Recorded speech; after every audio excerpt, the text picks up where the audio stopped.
माझं नाव राधा. माझं लग्न झालं तेव्हा मी खूप आनंदी होते. मला वाटत होतं की मी माझ्या स्वप्नातील राजकुमारसोबत लग्न करत आहे, जो मला आयुष्यभर साथ देईल.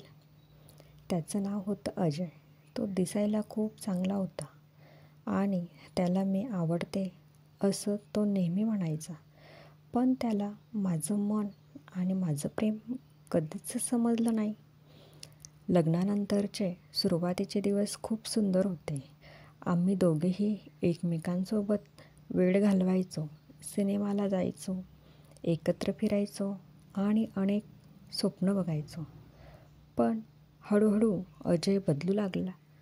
त्याला त्याच्या कामात मोठी संधी मिळाली आणि तो त्या पूर्णपणे गुंतून गेला. तो दिवसभर कामात असायचा, रात्री उशिरा घरी यायचा. मी त्याची वाट बघत असायची. त्याला वाटायचं की मी फक्त त्याच्यासाठी जेवण बनवण्यासाठी आणि घर आवरण्यासाठी आहे. मला आठवतं, एकदा मला खूप ताप आला होता. मला खूप अशक्त वाटत होतं. मी त्याला फोन केला. तो म्हणाला, मी कामात आहे, नंतर बोलू. त्याला हे कळलं नाही की मला त्याची किती गरज आहे. मी एकटीच दवाखान्यात गेले, औषध घेतली आणि घरी परत आले. जेवण बनवण्याची ताकदही नव्हती. रात्री तो घरी आला. त्याने फक्त विचारलं, आज जेवण का नाही बनवलं? त्याला माझ्या कपाळावर हात ठेवून ताप आहे की नाही हे पाहावंस असंही वाटलं नाही. मी त्याच्यासाठी प्रत्येक गोष्ट करायचे. त्याला माझ्या हाताचं जेवण खूप आवडायचं. मी त्याच्या आवडीने पदार्थ तयार करायचे. त्याच्या प्रत्येक लहान सहान गोष्टीची काळजी घ्यायचे. पण तो कधीच माझ्या भावना समजून घेऊ शकला नाही. त्याला असं वाटायचं की हे सगळं करणं ही माझी जबाबदारी आहे. एकदा मी त्याच्या वाढदिवसासाठी एक सरप्राईज पार्टी ठेवली.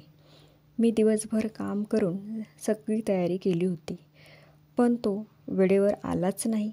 मी त्याला फोन केला तेव्हा तो म्हणाला, मी माझ्या मित्रासोबत आहे, नंतर येऊ, तू झोपून जा. मला खूप वाईट वाटलं. मी एकटीच बसून रडले. मी त्याला माझ्या मनातल्या गोष्टी सांगायचा प्रयत्न केला, पण तो नेहमीच व्यस्त असायचा. त्याला असं वाटायचं की मी उगाच छोटी छोटी गोष्ट मोठी करून सांगते. अखेर मी माझ्या आई वडिलांच्या घरी गेले. मला खूप मानसिक त्रास होत होता. त्यांनी मला समजून घेतले. एक दिवस अजय मला भेटायला आला. तो म्हणाला, तू असं का करते आहेस? मी तुला काय कमी दिलं आहे? मी त्याला काहीच बोलले नाही, परत हसले. मी मनात विचार केला, अजय, तू मला घर, कपडे, पैसे दिले आहेत, पण माझं मन, माझ्या भावना, माझं प्रेम हे कधीच समजून घेतलंच नाहीस. मी त्याला एक लहानसा कागद दिला. त्यात फक्त एक वाक्य लिहिलं होतं, तुला माझं प्रेम आणि मन कधीच समजलं नाही. आजही तो मला फोन करतो. तो विचारतो, मी तुझ्यासाठी काय करू? पण आता खूप उशीर झाला आहे. त्याला हे कळलं नाही की मी त्याच्यासाठी काही मागत नव्हते. फक्त त्याला माझ्या भावना समजून घ्यायच्या होत्या. उशीर का होईना, पण समजलं.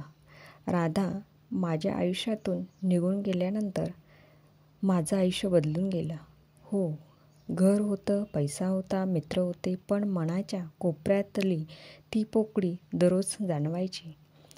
दर संध्याकाळी ऑफिसमधून थकून घरी आलो की दार उघडून मला हसत मुखाने आला का म्हणणारी राधा दिसायची नाही. टेबलावर तिचा हाताचं गरम गरम जेवण नसायचं आणि माझ्या प्रत्येक यशावर मला मनापासून अभिनंदन करणारी, माझा खरा आधार देणारी ती सोबत नसायची. सुरुवातीला मला वाटलं ही फक्त थोड्या दिवसाची नाराजी आहे, लवकरच परत येईल. पण दिवस गेले, महिने गेले आणि मला जाणवलं की राधा खरंच तुटून गेली आहे.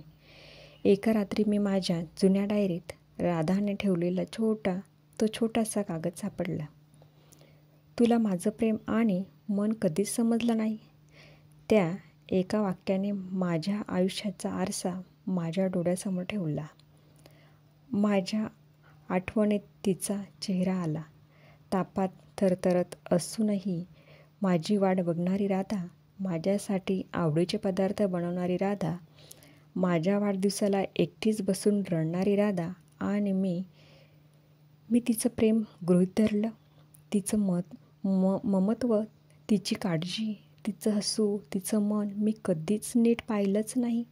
मी फक्त बाहेरच्या जगात व्यस्त होतो आणि माझ्या जवळच्या माणसाला गमावलं.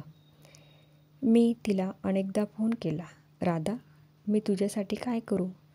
ती शांत राहायची आणि सौम्यपणे म्हणायची, अजय, खूप उशीर झाला आहे.